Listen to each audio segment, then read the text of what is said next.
먼저 후보자로 내정되신 거 축하드리겠습니다. 서면 답변을 통해서 후보자께서는 헌법재판소장은 국민의 기본권을 보장하고 민주주의와 법치주의를 지킴으로써 헌법을 수호하는 책무를 짓고 있다. 그리고 주권자인 국민을 존경하는 마음을 가져야 된다. 이렇게 답변하신 거 기억나시죠? 네. 근데 제가 청문회 준비하면서 후보자 판결을 좀 살펴봤어요. 그중에 보면 국민 법관정과 동떨어진 판결이 있는가 하면은 정치적 편향성도 두드러진 판결도 발견할 수 있었습니다. 굉장히 실망이 있었고요. 과연 후보자 우리 헌법의 가치를 지킬 수 있는 수장으로서 자격이 있는지에 대한 의문도 들었습니다. 질의드리겠습니다. 조금 불편할 수 있겠습니다. 자, 화면을 보실까요? 후보자는 지난 2007년 3월 20일 제주지방법원 제2형사부 재판장을 근무할 당시 우리 사회에 큰 충격을 안겼던 고등학교 교사가 미성년자 여고생을 성폭행 사건에서 가해자에게 징역 2년 6월에 집행유예 3년을 선고한 바 있습니다. 기억나시죠? 예. 지난 대법관 후보자 청문회 때도 아마 문제가 된 사건입니다. 이 사건은 가해자의 단순한 실수나 우발적으로 일어난 사건이 아닙니다. 당시 30대 중반의 음악 교사가 17살의 여고생을 자신의 처가 운영하는 학원을 유인한 다음에 강간한 계획적이고 악랄한 성폭행 사건입니다. 당시 피해자는 고등학생이었고 성적 자기 결정권은 물론 사회적 판단력조차 온전하게 형성되지 않은 미성년자였습니다. 더군다나 이 사건 이후 심각한 후유증에도 시달렸다고 합니다. 이 사건은 말이죠. 가해자가 우월적 지위에서 위계와 위력을 사용했던 사건이고 피해자가 미성년자라는 점에서 가중 사유가 있는 사건입니다. 그럼에도 불구하고 후보자께서는 화면에 보시다시피 그동안 범죄 전력이 없었다. 피해자랑 금전적으로 합의했다. 이 이유를 들어서 형량을 재판장이 갖고 있는 장량 강경 형을 2분의 1로 강경해서 실형이 아닌 집행유예를 선고했습니다. 아마 저는 여기에 계신 어떤 청문위원도 후보자 이 판결이 정당했다고 저는 생각하지 않는다고 봅니다. 아까 후보자께서 모두 발언에서 이런 말씀을 하셨어요.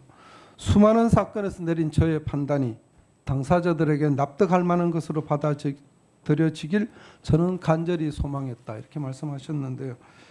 과연 이 판결이 당사자가 간절히 원했던 판결이었는지 저는 의문입니다. 다음 화면 보실까요? 물론 후보자 이 판결 이후에 2009년도 대법원에서 양형 근거 규정이 마련됐습니다. 한 두 가지만 볼까요? 2011년도에 40대 교사가 여자 제자를 성폭행 사건은 징역 8년이 선고됐고요. 수원지법에서 대법원은 2012년도에 교사가 미성년자 제자를 성폭행 사건에 대해서는 위계와 강압이 있는 경우 성범죄는 정상 참작의 여지가 없다 해서 징역 6년의 시정을 확정한 바 있습니다. 후보자는 지난 대법관 청문회 당시에 이렇게 말했습니다. 법관이 선언한 정의는 법정에서 마주한 당사자를 향한 구체적 정의가 되어야 한다. 이렇게 말한 바 있습니다. 기억하십니까? 네. 이 성폭행 판결이 후보자가 말한 구체적 정의가 실현된 그런 판결이라고 생각하십니까? 그 당시 잠깐만요. 네. 제가 질의드리겠습니다. 네. 판사의 재량은 법관의 양심이 살아있을 때 그 정당성이 확보될 수 있는 것입니다. 국민의 법감정에 현저히 어긋나는 법관의 재량은 국민으로부터 사법부의 신뢰를 무너뜨린다고 봅니다. 물론 이 판결 외에도 만치 상대로 횡단보도를 건너다 행인을 치워서 숨지게 하고 도주한 사건에도 후보자는 동정정가가 없다는 이유로 집행유예를 선고한 판례도 있습니다. 이어서 질문 드리겠습니다. 부동산 투자 PPT 좀 띄워보실까요? 자, 제가 후보자 이 부동산 투자 내역을 보면서 1억 이해도 됩니다. 그렇지만 정말 부동산 재테크의 달인이라고 제가 생각합니다.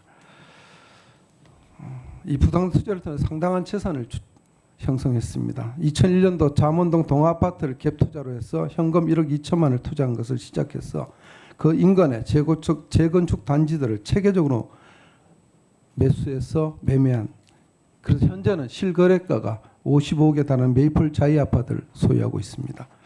그동안 잠재 수익이 더 말씀 안 드리겠습니다. 꽤 많이 될 겁니다. 주목할 점은 그런 겁니다. 누구든지 갭 투자할 수 있고요. 집을 불려 나갈 수 있습니다. 문제는 재건축이 진행되거나 예정된 단지만을 선별적으로 투자했다는 겁니다. 이른바 강남 재건축 신화를 직접 몸으로 체험하신 건데요. 투자 안목이 굉장히 뛰어나세요. 이렇게 하시면서도 부동산 대출이 전혀 없습니다. 후보자가 구입했던 반포주공은 구매 당시에 재건축 절차가 진행된 거 알고 계셨죠? 네. 그렇죠. 그때 후보자는 제주도 근무가 예정돼 있었습니다. 그때 네. 당시 이제 장모님께 2억 원을 빌려서 무리하게 매수를 하셨는데 저 그까지 이해합니다. 물론 그 다음에 전세를 다니면서 또 팔아서 6억 5천 정도 양도 차익을 남기셨어요. 다음 PPT 한번 보실까요?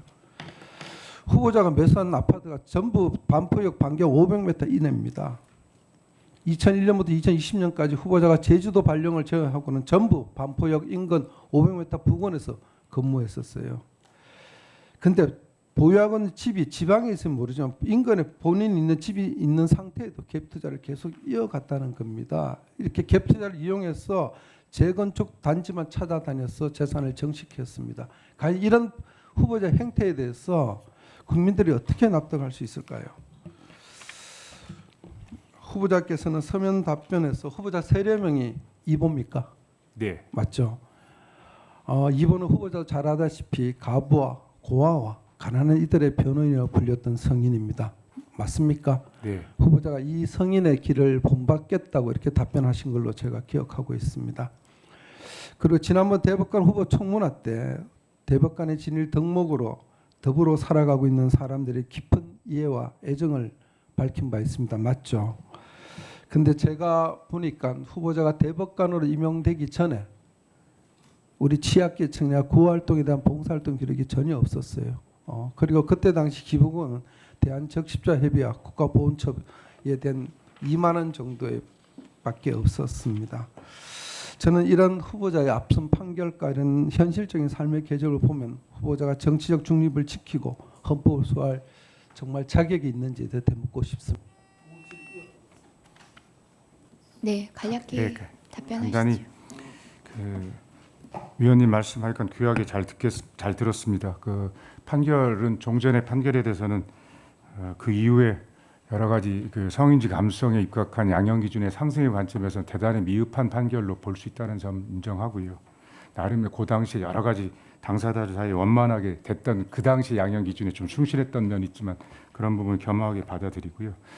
이 아파트 취득과 관련돼서는 전체적으로 위원님 말씀한 취지를 딱 들어보면은 국민들 눈높이에 맞는 하나하나의 행동이냐에 대해서는 또 역시 겸허하게 들을 수밖에 없고요.